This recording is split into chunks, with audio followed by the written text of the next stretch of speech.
Hello guys, welcome back to our channel Eudaimonia classes. आज हम class 6th geography chapter 2 देखेंगे, that is latitudes and longitudes. Globe के बारे में आज हम पढ़ेंगे। तो सबसे पहले हमारी बुक में क्या बता रखा है? सबसे पहले हमारी बुक में बताया व्हाट इज़ ग्लोब। तो ग्लोब जो होता है वो ट्रू मॉडल होता है, बिल्कुल कॉपी होता है छोटी सी फॉर्म में अर्थ की। तो ग्लोब क्या है? ग्लोब ट्रू मॉडल होता है, मतलब रियल होता है, रियल बिल्कुल मिनिएचर फॉर्म में होगा अर्थ का। ग्लोब्स के अलग अलग साइज़ वगैरह हो सकते हैं। अब हम देखेंगे axis. Next point is axis. तो ग्लोब जो होता है ना वो हमेशा एक तरफ झुका रहता है 23 डिग्री एंड हाफ पे, तो उसे ही एक्सिस कहा जाता है। जो देखो, जैसे कि यहाँ पर देखो, जो हमारी अर्थ है, ये अर्थ के बीच में ऐसे देखो, एक ये जो अर्थ हमारी टिल्टेड है, झुकी हुई है, कितने डिग्री पे? 23.5 पे। ये जो टिल्टेड पॉइंट है इसे ही अर्थ का एक्सिस कहा जाता है, ठीक है। फिर हमने देखा ना है north pole and south pole. अब ये जो झुका हुआ पार्ट है, ये ऊपर वाला हिस्सा नॉर्थ पोल, नीचे वाला हिस्सा साउथ पोल, ठीक। फिर इसके बाद बताया गया है जो ग्लोब होता है उसे आप कहीं भी ले जा सकते हो। जो हमारी अर्थ होती है ये वेस्ट से ईस्ट डायरेक्शन में मूव करती है, वेस्ट टू ईस्ट डायरेक्शन में मूव करती है। और जो सुई है, जो बीच में से ऐसे सुई गुजर रही है, ऐसी सुई रियल में अर्थ पे नहीं होती, ये हमने इमेजिन करा है, एक्सिस बनाया है, ठीक है। इसके बाद हमें बताया गया ग्लोब के अंदर कि अर्थ जो है वो 2 इक्वल पार्ट्स में डिवाइड होती है बाय 0 डिग्री, जिसे इक्वेटर कहा जाता है, मतलब विषुवत रेखा। इक्वेटर, विषुवत रेखा, इक्वेटर के नाम से जाना जाता है, जो अर्थ को 2 हेमिस्फेयर में डिवाइड करते हैं। हेमिस्फेयर मतलब 2 हाफ सर्कल्स में, तो ऊपर का नॉर्थ और नीचे का साउथ। इस तरीके से अर्थ जो है northern hemisphere and southern hemisphere, उत्तरी गोलार्ध और दक्षिणी गोलार्ध में डिवाइड होती है। इसके बाद हमें बताया गया इक्वेटर भी इमेजिनरी है, ऐसे अर्थ पे बना हुआ नहीं है, हमने बनाया है रेफरेंस लेने के लिए। अब इक्वेटर से पैरेलल लाइंस गुजर रही होती है, जिन्हें बोलते हैं पैरेलल्स ऑफ लैटिट्यूड्स। लैटिट्यूड है ये। अब याद करने का तरीका, लेटी हुई जो लाइंस है लैटिट्यूड, वो ऐसे वाली लाइंस जो है उन्हें हम बोलते हैं लैटिट्यूड्स। लेटी हुई लाइंस लैटिट्यूड, इक्वेटर के बाद से ऊपर तक की नॉर्थ और नीचे वाली साउथ। फिर इसके बाद हमें बताया गया इक्वेटर 0 डिग्री का होता है। इक्वेटर से पोल की तरफ जाओगे तो जो since the distance from the equator to either of the pole is 1/4 of a circle around the earth. इसका मतलब है जो हमारा इक्वेटर है, इसके बाद ऊपर तक की जितनी लाइन्स है और नीचे तक की जितनी लाइन्स है, आप देखोगे ये 90 डिग्री पर जाके ख़त्म होती है। नॉर्थ पोल, ये 90 डिग्री का एंगल है, सेम नीचे है, नीचे भी सेम 90 डिग्री का एंगल होगा, वो नॉर्थ, और ये साउथ, साउथ एंड नॉर्थ करके। तो जो 90 डिग्री है वो नॉर्थ लैटिट्यूड को मार्क कर रहा है और नीचे वाला साउथ लैटिट्यूड को।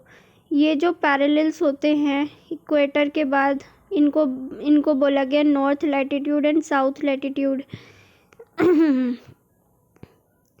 अब एक बार हम देखेंगे पैरेलल्स ऑफ लैटिट्यूड के बारे में। देखिए, सबसे पहले आप अपनी अर्थ देखिए। अर्थ में एक ये जो लाइन है और ये जो लाइन है, कैंसर और कैप्रिकॉर्न है, इनके बीच सन की रेस डायरेक्ट पड़ती है। यहाँ सबसे ज़्यादा हीटिंग प्लेस, मतलब यहीं पर ही गर्मी रहती है, सन की डायरेक्ट रेस पड़ती है, इसलिए इसे टॉरिड जोन, इक्वेटर वाली लाइन कहा जाता है। Torrid zone, equator, torrid zone, ये पूरा का पूरा क्षेत्र टॉरिड जोन कहलाता है। हिंदी में इस क्षेत्र को बोलते हैं उष्ण कटिबंध। अब हम बात करेंगे, टॉरिड जोन हमारा हो गया था जिसे हम कहते हैं उष्ण कटिबंध। फिर इसके ऊपर का जो एरिया है, ये वाला पार्ट, ये और ये वाला पार्ट, यहाँ पर सन की डायरेक्ट रेज नहीं पड़ती है, इस वजह से इस एरिया को, यहाँ का टेम्परेचर मीडियम रहता है, यहाँ का टेम्परेचर मॉडरेट रहता है। इस एरिया को बोलते हैं north temperate zone, south temperate zone, मतलब उत्तरी शीतोष्ण कटिबंध, दक्षिणी शीतोष्ण कटिबंध। उसके ऊपर का एरिया बिल्कुल, वहाँ तो सनरेज बिल्कुल तिरछी तिरछी सी आती है, इस वजह से इसे फ्रिजिड जोन कहा जाता है, उत्तरी शीत कटिबंध। और नीचे वाले एरिया को, फ्रिजिड जोन को, दक्षिणी शीत कटिबंध कहा जाता है। अब ये देखिए, ये वाला जो एंगल है और ऊपर वाला जो एंगल है, जो नीचे वाला है, इसे हम बोलते हैं अंटार्कटिक सर्कल, जो कि 66.5 डिग्री पे बनता है। ऐसे ही जो ऊपर वाला है उसको हम बोलते हैं आर्कटिक सर्कल, जो कि 66.5 डिग्री पर है। और ये वाली कैप्रिकॉर्न है, ये वाली कैंसर है, ये तो साफ साफ पता लग ही रही है। ऊपर वाली हमारी 66.5 डिग्री 66.5 की है, उसे बोलते हैं आर्कटिक सर्कल। अब हम पढ़ेंगे हीट जोन्स ऑफ अर्थ। जो हमने देखा, जो बीच वाला मिडल वाला पार्ट है, पूरा जो गर्म पार्ट है, इसे बोलते हैं टॉररिड जोन, उष्ण कटिबंध क्षेत्र। अब हमें देखना है व्हाट आर लॉन्गिट्यूड्स। लॉन्गिट्यूड्स क्या होता है? अभी तक हमने जो लाइंस पढ़ी थी अर्थ पे, वो ऐसी थी 0 डिग्री से ऊपर तक 90 डिग्री तक, ये लेटी हुई लाइंस थी, लैटिट्यूड थी। अब हम लॉन्गिट्यूड पढ़ेंगे जो ऐसी होगी, अर्थ के चारों तरफ है। ये सब इमेजिनरी है, एक्चुअल में अर्थ पे ये लाइंस नहीं होती हैं। Okay, so let's talk about longitudes. ये जो लाइंस होती है, इनको मेरिडियंस ऑफ लॉन्गिट्यूड भी कहा जाता है। ये जो डिस्टेंस होता है इन लाइंस के बीच में, मतलब ये जो लाइंस है, इनके बीच का जो डिस्टेंस होता है, उसे डिग्री में मेज़र किया जाता है। बीच की लाइन जो होगी वो 0 डिग्री होगी, इसके आगे जितनी भी लाइंस है वो डिग्री में मेज़र की जाती हैं। 1 घंटे का 15 डिग्री होता है। अब ये जो हमारी लैटिट्यूड्स है, इनका जो गैप होता है ना, ये पोल की तरफ घटता चला जाता है, क्योंकि आपको मैं दिखाती हूँ फ़ोटो में। लाइक फॉर एग्ज़ाम्पल, हम इस फ़ोटो में देख सकते हैं कि ये जो गैप है इनके बीच का, ये हाइट पे जाते जाते कम हो गया है और यहाँ पर आके बिल्कुल शून्य, बिल्कुल 0 हो चुका है ना। तो इस तरीके से ये जो हमारी लैटिट्यूड लाइंस होती है, ये सब पीक पर जाकर मिल जाती है, इनके बीच का जो एंगल का डिफरेंस है वो ख़त्म हो जाता है। लॉन्गिट्यूड्स जो है पीक पे जाते हैं, उनके डिस्टेंसेस कम होते चले जाते हैं। ठीक है, अब हमें बताया गया ये जो एंगल है, डिग्रीज हैं, ये डिवाइडेड होती है मिनट्स में, मिनट्स डिवाइड होता है सेकंड्स में। अब हमें बताया गया पोल के बारे में। जो हमारा मेरिडियन होता है ये इक्वल इन लेंथ होता है। मतलब क्या है? इन सब की लेंथ सेम है, ये सारे के सारे जो हमारे लॉन्गिट्यूड है इनकी लेंथ सेम है, बस ये ऊपर हाइट पे जाते जाते इनका जो एंगल है वो कम होता चला जाता है, डिस्टेंस कम होता चला जाता है। अब हम आगे बात करते हैं मेरिडियंस के बारे में। जो हमारी ये लाइंस है ना सीधी सीधी, इनको काउंट नहीं किया जा सकता, मतलब सबकी सेम लेंथ है ना, तो इनके लिए हमने कुछ अलग से नहीं करा है। लेकिन एक बात बताना चाहूँगी, ब्रिटिश रॉयल ऑब्जर्वेटरी है ग्रीनविच में, यूके के अंदर, उसे प्राइम मेरिडियन माना गया है। अब इसका मतलब क्या है, तो आप देखना, अगर आपको जो टाइम है ना वो डिसाइड होता है प्राइम मेरिडियन से। ये यूके जो है एक कंट्री है जहाँ से एक लाइन गुजर रही है, उसको हमने 0 डिग्री मान लिया है, प्राइम मेरिडियन लाइन मान लिया है। यूके यहाँ कहीं पड़ता है, वहाँ पर ये लाइन गुजर रही है, वहाँ पे हमने इसे प्राइम मेरिडियन लाइन मान लिया है। मतलब जो हमारी देशांतर रेखा है, ये लॉन्गिट्यूड लाइंस है, इनका 0 डिग्री हमने कहाँ मान लिया है? इनका 0 डिग्री हमने मान लिया है यूके की एक रॉयल ऑब्जर्वेटरी से, जिसे और यहाँ जो लाइन गुजरती है उसे प्राइम मेरिडियन कहा जाता है। ठीक है, और इसके पीछे देखो, अब यूँ जाते जाओगे तो लास्ट में 180 डिग्री का एंगल होगा। सबसे आगे 0 डिग्री, लास्ट में 180 डिग्री। ये जो 180 डिग्री है ना, ये कॉमन है। 180 डिग्री दोनों का कॉमन है, ईस्ट और वेस्ट दोनों साइड से। अब अगर मैं इसको शो करना चाहूँ तो आप देख सकते हो, ये वर्ल्ड मैप है। वर्ल्ड मैप में आप देखो ग्रीनविच कहाँ से गुजर रहा है। ये है ग्रीनविच की लाइन। ये 0 डिग्री है देशांतर रेखा का, लॉन्गिट्यूड का। यहाँ से हमने एक टाइम जोन डिसाइड कर रखा है। इसके इधर वाले देशों का टाइम प्लस में, इधर वाले देशों का टाइम माइनस में। प्लस इसलिए क्योंकि सन पहले यहाँ इस तरफ आता है, मतलब सन की लाइट इस तरफ आती है, तो यहाँ दिन जल्दी हो गया, यहाँ रात होती है उस टाइम पे। यहाँ दिन जल्दी हो जाता है, यहाँ पर दिन लेट होता है, क्योंकि सन पहले ईस्ट साइड में आता है। ठीक है, तो इस तरीके से हमने 0 डिग्री से डिसाइड कर रखा है दोनों का। अब हम आगे एक बार टाइम जोन देखते हैं। अब हम आगे बात करेंगे लॉन्गिट्यूड से टाइम कैसे डिसाइड होता है। ठीक है, तो टाइम जो होता है इसको हमने सन की रेस से, मतलब सन से डिसाइड कर रखा है। आपको पता है ना शैडो कब बनती है? शैडो बनती है जब सन सेट हो रहा होता है या सन राइज हो रहा होता है।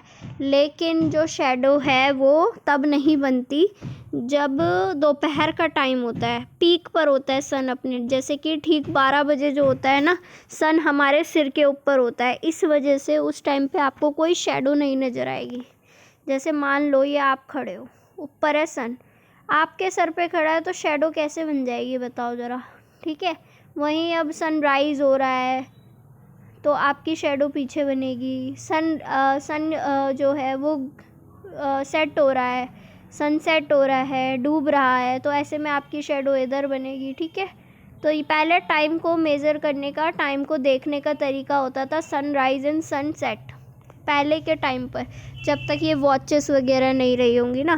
तो अब हमने ग्रीनविच से डिसाइड करा है टाइम को, जो हमने अभी अभी देखा यूके में एक ऑब्जर्वेटरी है, वहाँ से हमने टाइम डिसाइड कर रखा है कि जो हमारी लॉन्गिट्यूडनल लाइन है 0 डिग्री, वो यहाँ से गुजरती है। फिर हमने टाइम को डिसाइड कर रखा है। अब देखो, हमारी पृथ्वी को 24 घंटे लगते हैं एक चक्कर पूरा करने में अपना। ठीक, और जो हमारी अर्थ है वो 360 डिग्री तक घूमती है, 360 डिग्री घूमेगी, 360 डिग्री घूमेगी 24 घंटे के अंदर, 360 डिग्री घूमेगी 24 घंटे के अंदर। इसका मतलब वो 1 घंटे में, 1 आवर में कितना घूम रही है? 1 आवर में वो घूमती है,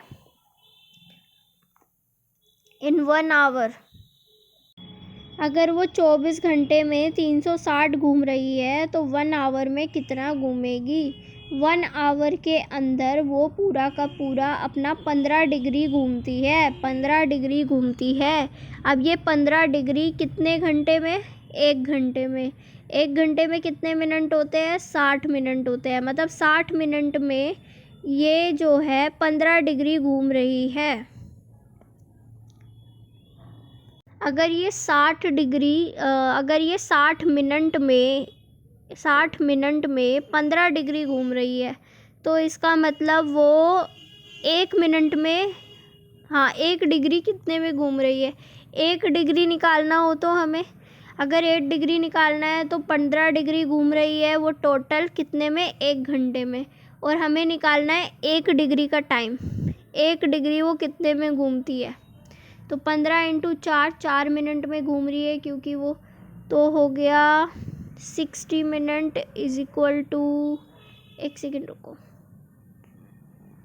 अब आई होप आपको अब तक की बातें तो समझ आई होंगी। अब हम देखेंगे स्टैंडर्ड टाइम क्या होता है। स्टैंडर्ड टाइम, एक स्टैंडर्ड टाइम होता है जो हम डिसाइड कर लेते हैं पूरे देश के लिए।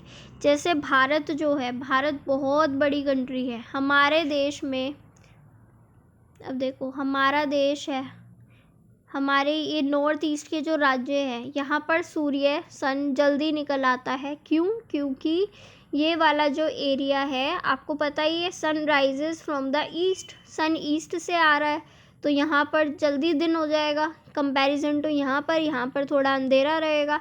इस तरह से भारत के अंदर पूरे 2 घंटे का गैप है, 2 घंटे का गैप है इन एरियाज़ के बीच। लेकिन हम इन गैप को नहीं रखना चाहते थे, तो हमने क्या सॉल्यूशन निकाला, हमने एक बीच से 82.5 की लाइन जा रही थी, उसको अपना इंडियन स्टैंडर्ड टाइम घोषित कर दिया, IST इंडियन स्टैंडर्ड टाइम। अब चाहे इधर का राज्य हो इधर का राज्य हो, सब जगह एक ही टाइम चलेगा। अगर 12 बज रहे हैं तो यहाँ के लिए भी 12 है, यहाँ के लिए भी 12 है। अगर 5 बज रहे हैं शाम के तो यहाँ भी 5, यहाँ भी 5। एक स्टैंडर्ड टाइम की लाइन गुजरती है 82.5, उससे हमने मेज़र कर रखा है इंडिया का टाइम।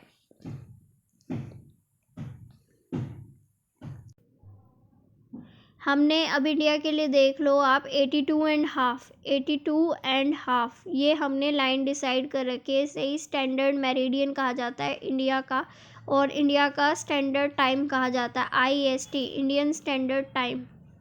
हम इसी को मानकर चलते हैं, ठीक है, क्योंकि इंडिया के बीच में जो ये 82.5 की लाइन है, इसको हमने टाइम मान लिया है पूरे भारत के लिए, पूरे भारत के लिए सेम टाइम। लेकिन आपको पता है, अब जैसे आप इस देश को देखो ज़रा, यहाँ पर आ जाओ, यहाँ पर आपको दिखेगा एक देश, ये देखो, ये देश जो है ये बहुत ही लंबा है, बहुत ही बड़ा है।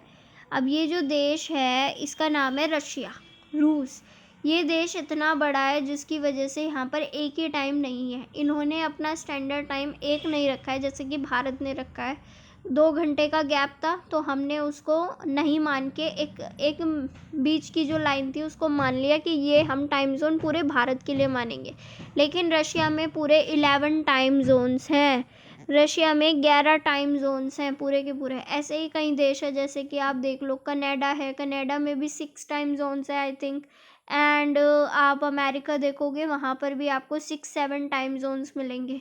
इस तरीके से हम देख सकते हैं हर देश ने अपने टाइम जोन बना रखे हैं। इंडिया ने अपना IST बना रखा है, इंडियन स्टैंडर्ड टाइम जोन। अब हमसे बोला है कि बताओ भारत जो है वहाँ पर भारत और जो ग्रीनविच लाइन है इनके बीच में कितना डिफरेंस होगा। तो भारत जो है ग्रीनविच से 5.5 घंटा आगे है, हमारा टाइम 5.5 घंटा आगे है। क्यों? क्योंकि आप खुद ही मेज़र कर लो ना कि 15 डिग्री मतलब 1 घंटा। देखो, मान लो यहाँ इंडिया है, मान लो यहाँ ग्रीनविच की लाइन है, अब 0 डिग्री यहाँ पर है। हमारा इंडिया कहाँ पर पड़ता है? हमारा इंडिया 68 डिग्री कुछ पे है, ठीक है, 68 डिग्री कुछ है। और हमारे यहाँ इंडियन स्टैंडर्ड टाइम जो है वो 82.5 से है, 82.5 से है, 82.5 है। तो अब इंडिया में जो टाइम होगा वो हम कैसे पता करें? 0 डिग्री से अगर आप चलना स्टार्ट करोगे तो 15 डिग्री 1 घंटे में मूव करती है अर्थ। तो इंडिया जो है 5.5 घंटे पे पड़ेगा इस तरीके से इंडिया का टाइम। क्योंकि मैंने बताया था ना, ईस्ट कंट्रीज़ के लिए प्लस और जो वेस्ट के देश है उनके लिए माइनस कर दो टाइम को, क्योंकि सन यहाँ पर पहले आ जाएगा। तो मतलब दिन इंडिया में पहले होगा, उस टाइम यूके में रात सी हो रही होगी, मतलब 5.5 घंटे यूके का टाइम पीछे होगा, इंडिया का 5.5 घंटे आगे होगा। आप इनसे मेज़र कर सकते हो, अपनी बुक में ज़रूर देखना ये चीज़, ठीक है। तो आई होप आपको पूरा का पूरा चैप्टर समझ आया होगा। अगर आपको लगता है कि मुझे ये बात समझ नहीं आई है तो आप हमसे पर्सनली भी कांटेक्ट कर सकते हो, व्हाट्सएप पे पूछ सकते हो, कहीं पे भी पूछ सकते हो, कमेंट में लिख देना, हम आपका जवाब ज़रूर देंगे, समझाने की पूरी कोशिश रहेगी, ठीक है। तो ग्लोब के बारे में हमने लैटिट्यूड एंड लॉन्गिट्यूडनल पढ़े हैं। लैटिट्यूड आपको समझ आ गया होगा, लेटीट्यूड मतलब लेटी हुई लाइन्स, लॉन्गिट्यूड मतलब खड़ी, ये लाइन्स है अर्थ पे जो हमें किसी भी जगह की लोकेशन बता देती है। अब जैसे कि मान लो मुझे जानना है कि डिब्रूगढ़ कहाँ है या कोई भी जगह कहाँ है, वो इंसान कहाँ पर है, तो आपको ये जो नॉर्थ की लाइन्स है, नॉर्थ और साउथ की, ये देखना पड़ेगा वो कहाँ पर है 0 डिग्री से। और आपको ये देखना पड़ेगा कि ये जो देशांतर रेखा है, जो आपकी लॉन्गिट्यूडनल लाइन है वो कितना है। जहाँ पर ये दोनों पॉइंट्स हमें पता लग जाएंगे वो उस बंदे की लोकेशन हो जाएगी। इस तरीके से हम किसी के भी बारे में जान सकते हैं एक नेचुरल सी ज्योग्राफी सब्जेक्ट पढ़ के। हमने एक्सिस देखा था, अर्थ की टिल्ट होती है, इक्वेटर देखा जो 0 डिग्री होता है, हमने पैरेलल्स ऑफ लैटिट्यूड देखा जिसे हम बोलते हैं अक्षांश रेखा है लैटिट्यूड्स, और हमने किस तरीके से अर्थ पे टेम्परेचर पाया जाता है वो देखा, टोरिड जोन, उष्णकटिबंध, टेम्परेट जोन, फ्रिजिड जोन। इसके बाद हमने बात की देशांतर रेखाएं, जो हमारी ये सीधी खड़ी रेखाएं होती हैं, इनको क्या बोलते हैं? ये होता है जो सीधी लाइन्स है, इनको बोलते हैं लॉन्गिट्यूड्स। और इनमें जो है ये नॉर्थ पोल और साउथ पोल है, इनकी जो लाइन्स है इनका इक्वल साइज़ होता है, लेकिन ये हाइट पे जाकर जुड़ जाती है 0 डिग्री पर आकर जुड़ जाती हैं 0 डिग्री पे। इन सबका एंगल का डिस्टेंस ख़त्म हो जाता है ऊपर जाते जाते। जैसा मैंने कहा, अगर आपको किसी जगह की लोकेशन जाननी है तो आपको नॉर्थ या साउथ चेक करना होगा, ईस्ट वेस्ट में कितने डिग्री पर है, उससे पता लग जाएगा वो बंदा कहाँ पर है। ठीक है। इसके बाद अब हमने बात की थी कि किस तरीके से दुनिया में कई देश जो हैं उनमें अलग अलग टाइम जोन्स भी हो सकते हैं। और एक ग्रीनविच लाइन है यूके की, ये जो ग्रीनविच है इसने ही 0 डिग्री देशांतर रेखा लॉन्गिट्यूड को डिसाइड करती है। इसके बाद हमने बात की थी इंडिया में कौन सा टाइम चल रहा है। जो दुनिया का प्राइम मेरिडियन है वो तो ग्रीनविच से जाता है, और इंडिया का जो टाइम है वो इंडियन स्टैंडर्ड टाइम है। ठीक है, अब हम आगे बढ़ते हैं। अब हमारा चैप्टर ख़त्म हुआ, अब हम अगले चैप्टर के साथ मिलेंगे। इतने आप हमारे चैनल से बने रहे। For UGC net, for UPSC, for 6th class students, सभी के लिए यूज़फुल क्लास है। यहाँ से आप अपने बेसिक स्ट्रॉन्ग करोगे अपनी प्रिपरेशन के लिए, कंपटीशन एग्ज़ाम्स के लिए। So please follow, share and please subscribe. और लोगों को भी बताओ ताकि उन लोगों की भी नॉलेज एनहांस हो सके। Okay, thank you so much.